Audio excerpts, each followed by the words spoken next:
Alright guys, this video is going to very likely enrage the vast majority of strength and conditioning coaches, but this needs to be explained.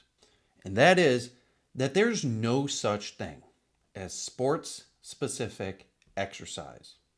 The belief that exercises that sort of resemble things that you're going to do in a sport is not only flat out wrong, it doesn't adhere to the principles of skill transfer and motor learning that we've known for the last 50 some odd years.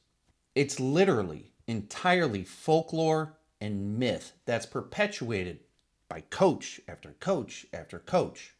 And in today's video, I'm going to go over some of these principles. I'm going to go over some of the myths and explain why sports-specific exercise, or more commonly referred to as sports-specific training, is a complete waste of your time at best, and at worst, will actually make you worse at your sport. Now, I want to briefly go over an article by Arthur Jones, and this was written, I believe, in 1975. It's old. So that's how long we've known about the specificity of sports training and skill transfer. And the article is called Specificity in Strength Training, the Facts and the Fables. In this article, Arthur Jones makes a lot of really good points and some really good analogies that'll help you understand why there's literally no such thing as sports-specific exercise. The article begins by saying, do not be misled, and you can be, on the subject of specificity.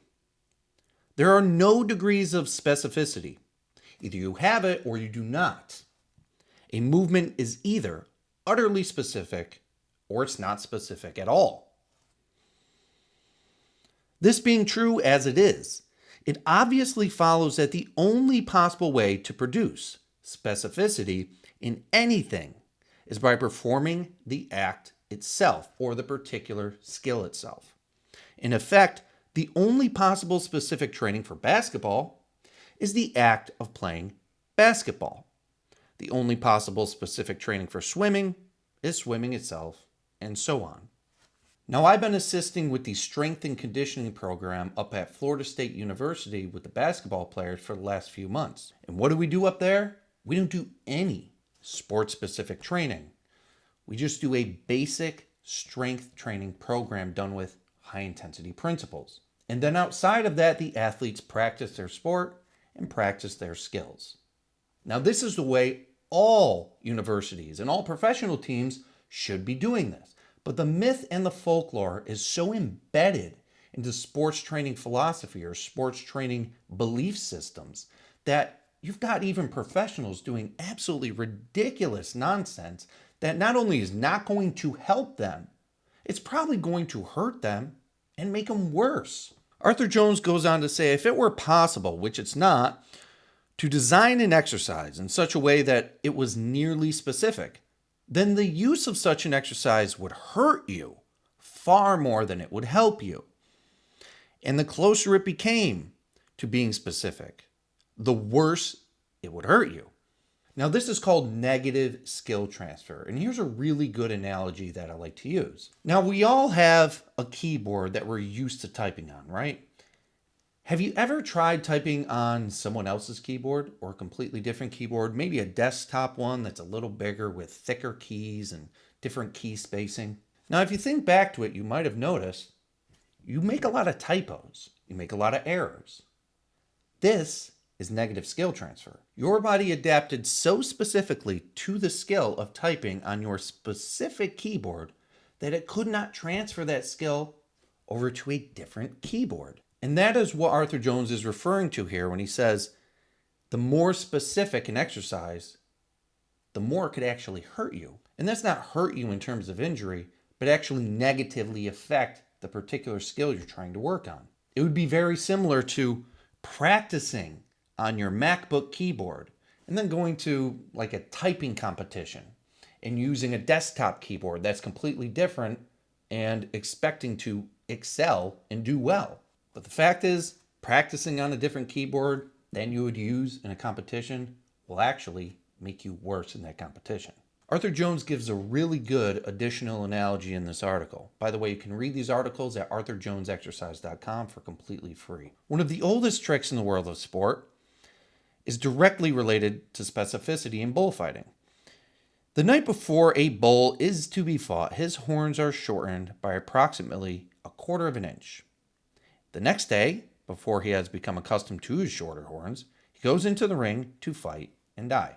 And there stands the brave matador, being barely missed by the enraged bull, being missed by the amount of that bull's horns that were shortened. The bull knows exactly where the tips of its horns are if he must use them effectively. Shortening his horns by as little as a quarter of an inch will cause him to miss his target entirely. So this is how specific skill transfer is. And this is why sport-specific training does not exist. Because in many cases, the skills sort of resemble each other, but they're so different that they're not going to transfer in any way at all whatsoever. But the closer to identical the two skills become, such as typing on two different keyboards, the bigger the likelihood of negative skill transfer in making you actually worse. So when a lot of athletes engage in these sport-specific exercise, in almost all cases, they're not improving their skill. In worst case scenario, they're becoming worse at their skill, and they're really not providing an effective strengthening and conditioning method in the process. And you see a lot of this in the gym too. I've seen golfers get on a cable machine and try to mimic a golf swing by holding onto the cable and adding resistance to it. But here's the problem. It's not a golf swing. You don't even have a golf club in your hand. There's going to be no skill transfer in any way, shape, or form whatsoever. And if the individual's goal was to work their trunk twisting muscles, their external obliques, well, it's a very stupid way of doing it. You'd be better off selecting an exercise that effectively and efficiently addresses the function of the external obliques and training them directly without trying to incorporate a movement pattern that sort of resembles the skill you're trying to improve. It's just absolute lunacy. So if you're an athlete and you want to improve your sports performance, here's what you need to do. You're going to want to engage in a strength training program that works all the major muscle groups in your body effectively and efficiently. Like my Golden Era system, check that out. It's in the description below. If you're an athlete and you need a strength training program, and you don't want to waste your time with all this sports-specific nonsense, do the Golden Era system. And then outside of the weight room, you want to practice your skills specifically. If you're a basketball player, you want to play basketball.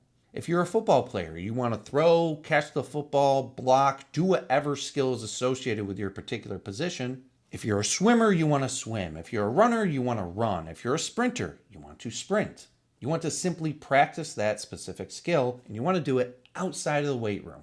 So now you've got a strength training program that made all the muscles associated and the muscles that contribute to the movement of your skill stronger, and then you've got improved efficiency in your skill. Combine them, you've now become a better athlete.